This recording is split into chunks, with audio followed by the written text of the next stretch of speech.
তারপরে শেষ, গরম গরম রুটি খাবে। যাবো আম্মা বাড়িতে নিয়ে দুপুরবেলা।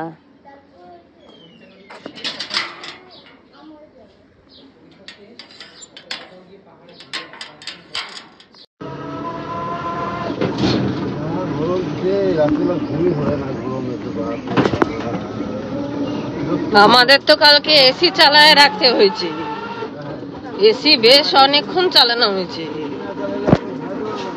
তারপরে তোমার আমার আবার ঠান্ডা লাগছে বলে আমি আবার বন্ধ করাই দিচ্ছি দিদি। হ্যাঁ মানে তোমার কম্বল গায়ে দিয়ে ঘুমানোর মতন এসি ঠান্ডা।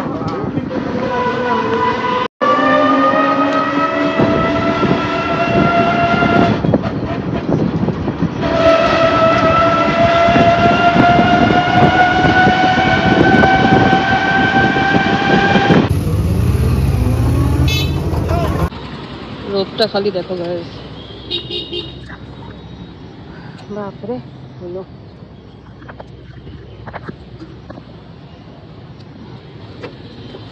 চলো, বিভৎস রোদ বন্ধুরা। হ্যাঁ ওই একই টাইমেই হবে। এখন গিয়ে আবার বাড়ির কাজকর্ম শুরু হয়ে যাবে। তো আজকে সারাদিনে কি কি করছি A to Z সব দেখাবো, তো স্কিপ না করে টোটালটা দেখাবো। আপাতত আমি হাঁপিয়ে গেছি, সকাল সকাল এতটা তাড়াহুড়াতে হাঁটাতেও এমনিতে পায়ে ব্যথা, আরো ব্যথা উঠে যায়।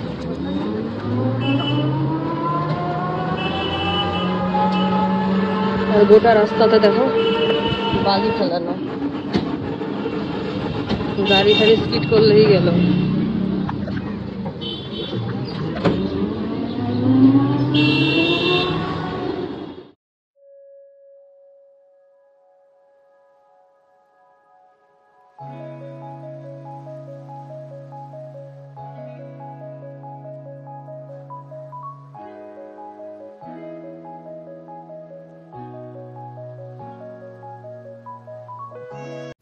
গাইস এই দেখো, এখন করছি হচ্ছে কাটোয়া ডাঁটার চচ্চড়ি, একটু ঝাল ঝাল করে। আর এখানে হচ্ছে স্লাইড পটল হচ্ছে ভাজা করবো, তাই এগুলো দিয়ে রেখেছি। কিন্তু আমাদের তার মাঝখানে ছেলেকে দিয়ে আনতে হবে, টাইম অলরেডি হয়ে গেছে। তো চলো তাড়াতাড়ি আগে ছেলেকে আনি, তারপরে হচ্ছে বাদ বাকি কাজগুলো।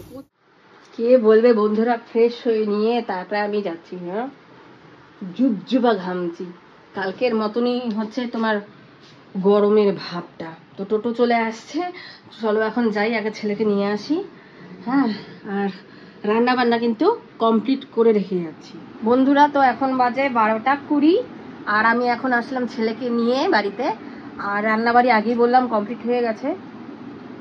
আর এই যে পেছনের সব মিল, এখন স্নান করাবো, তারপরে খাওয়া দাওয়া করবো।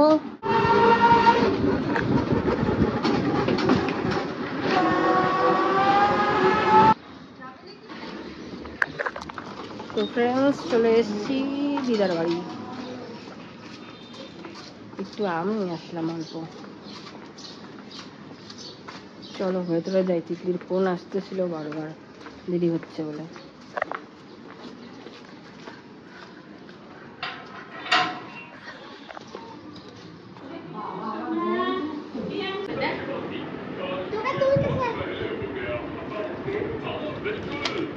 দেখতো বোধহয় পাচ্ছি।